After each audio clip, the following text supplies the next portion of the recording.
හරි. එතකොට මේ වීඩියෝ එකේ පළවෙනි ගාන තමයි මෙන්න මේ ගාන. අපි බලමු මේ කියලා.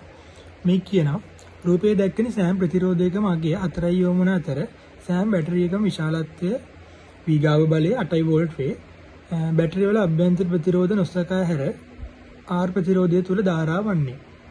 හරි. එතකොට මේ ගානේ අපෙන් අහන්නේ මෙන්න මේ R කියලා පෙන්නලා තියෙන මෙන්න මේ ප්‍රතිරෝධය හරක් ධාරාව අහන්නේ. හරිද? ඊට අපිට කියන මේ කෝෂ වල අභ්‍යන්තර ප්‍රතිරෝධයක් නැහැ කියලා. හරි. එතකොට දැන් මේ ගාන හදන්නේ කොහොමද? හරිද? ඔයා දන්නවා සාමාන්‍යයෙන් කෝෂ ගොඩක් තනින් තන තියෙන නැත්නම් ප්‍රතිරෝධ ගොඩක් තියෙන කෝෂ ගොඩක් තියෙන පුඩු ගොඩක් තියෙන ගානකට සාමාන්‍යයෙන් අපි දාන්නේ මොකද්ද? පුඩුවක් කියලා සමහර මේ කොටුවක් වගේනේ. ඒ මේ පුඩු ගොඩක් තියෙන ගානකට අපි දාන්නේ සාමාන්‍යයෙන් කර්චොෆ් නියම. හරිද? මේකට අපිට කර්චොෆ් දාන්න පුළුවන්ද? හරිද? ඒතර වදන සාමාන්‍යයෙන් පුඩු දෙකක් තියෙන ගානක් ගත්තත් එතන පුඩු දෙකක් කියන්නේ මේ වගේ ගානක්.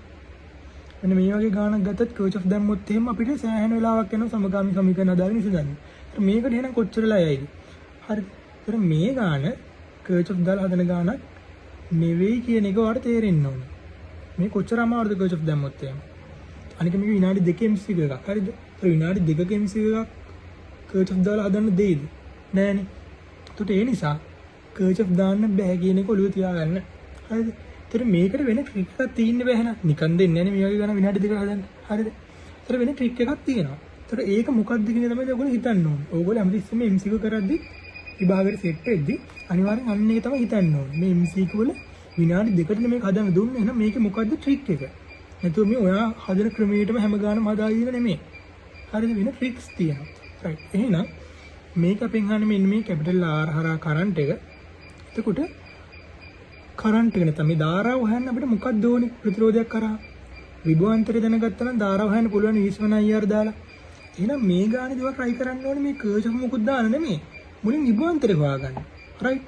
එහෙනම් මෙන්න මේ R හරහා විභවාන්තරය හොයාගන්න තමයි මම try කරන්නේ. හරිද? මම ඊට කලින් මේ R හරහා විභවාන්තරය හොයන්න කලින් මම මේ R ගේ දෙපස අග්‍ර දෙක මම නම් කරගන්නවා. මේකේ A මේක B විදියට. රයිට්. ඒක මට ලේසි නම් කරගත්තා. හරි. එතකොට සාමාන්‍යයෙන් දැන් මේ ගාන දැන් විභවාන්තරය හොයන ගානක් වුණානේ. ධාරාව හොයන එක ලේසි. V1IR දාන්න ඉතරේ තියෙන විභවාන්තරය හොයාගත්තට පස්සේ. හරිද?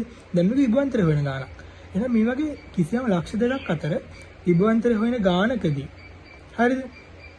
අනුගමනය කරන ක්‍රමයක් තියෙනවා. හරිද? මම මුලින්ම කරන්නේ මෙන්න මේ ප්‍රතිරෝධයේ එකාග්‍රයක් මම භූගත කරනවා. හරිද? මම මෙන්න මේ මෙතන භූගත කරනවා. මෙතන භූගත කරන්නේ B භූගත කරා වගේම තමයි. මොකද එකම සන්නායක කම්බියනේ දුවන්නේ. එකම සන්නායක කම්බිය එක විභවය.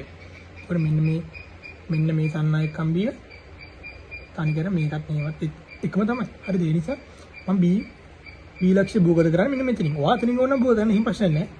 මම මෙතනින් භූගත කරා. එහෙනම් දැන් B මම භූගත කරලා තියෙනවා. රයිට්? හරි. ඒතර ඔයා දන්නවා භූගත කරපු තැනක විභවය කීයද? ඕන කෙනෙක් දන්න බිඳුවයි. හරිද? මෙතන බිඳුව නම් මෙතනත් බිඳුවයි. හරිද? B භූගත කරා වගේ තමයි මෙතන බිඳුවයි. මෙතනත් බිඳුවයිනේ. එකම සන්නායකයි. මෙතනත් බිඳුවයි. හරිද? මෙතනත් බිඳුවයි. ඔහොම දෙයක් දැන් ඔළුවට එනවා. හරි. දැන් අපි B දන්නවා. දැන් A වලට එන්න ඉපේ. ඒකට A වලට එද්දි හොඳට බලන්න. මම දැන් කිසියම් මාර්ගයකින් A වලට එන්න හදන්නේ. මේ highlight කරන මේ මාර්ගය. දැන් මම මෙහෙම එනවා. හරිද? මේ ප්‍රතිරෝධයක් තියෙනවානේ මෙතනින් උඩට. ඒ නිසා ඒ පාරේ යන්න බෑ. මොකද ප්‍රතිරෝධ හරහා කරන්ට් එක ධාරාව දන්නේ නැහැ නේ. ඒ නිසා විභවාන්තර දන්නේ නැහැ. ඒ නිසා අපිට තර්ක කරන්න බෑ. ඒ නිසා මම තව ටිකක් මෙහෙට එනවා. මෙහෙමද මෙතන ප්‍රතිරෝධය. මෙතනින් උඩට යන්නත් බෑ. මෙතනට ආවම කෝෂයක් තියෙන්නේ. කෝෂයේ විද්‍යුත්ගාමක බලය කියන එක අපි දන්නවා. ඒක කෝෂයේ විභවාන්තර අපි දන්නවනේ. ඒක 8යි කියලා තියෙන නිසා කෝෂයකින් එහා පැත්තට අපිට යන්න පුළුවන්. රයිට්. එහෙනම් මම මෙතනින් මේ පාර තෝරගෙන මෙතන බිඳුවයිනේ. කෝෂයක් 8යි කියන්නේ ඍණාග්‍රයට වඩා ධනාග්‍රය 8කින් වැඩි. එහෙනම් ඍණාග්‍රය බිඳුවනේ මෙතන. එහෙනම් ධනාග්‍රය මෙතන ධන 8 වෙනවා. අන්න. දැන් ඔයාලට තේරෙන වැඩි.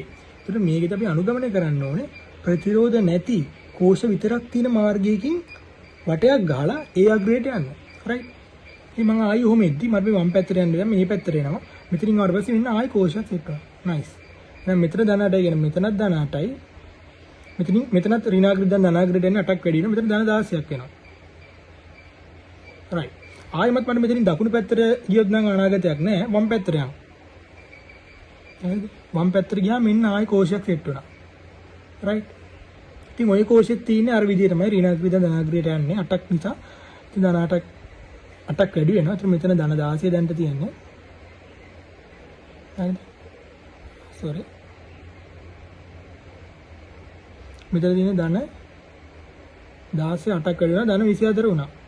right. ආතර මේ උඩ ලයින් එක ධන 24 සන්නායක කමි ලයින් එක. හරි. ඔතනින් මෙහෙම එනවා. මෙන්න මෙතන විතර අපිට තියෙන කෝෂයක් විතරයි. මෙතනින් පල්ලෙහාට එනවා. එතන වෙනස්. හරිද? එතන වෙනස් කියන්නේ මොකද? එතන ධනාග්‍රේද ඍණාග්‍රේට එමක් තියෙනවා. ඒකට ධනාග්‍රේද ඍණාග්‍රේට එදී 8ක් අඩු වෙනවා. මේ ඉතින් ඍණාග්‍රේ අඩුයි. ධනාග්‍රේට වඩා. 8ක් අඩු වුණාම මෙතන ධන 16 වුණා. එතන ධන 16 කියන්නේ A කීයද? A ධන 16.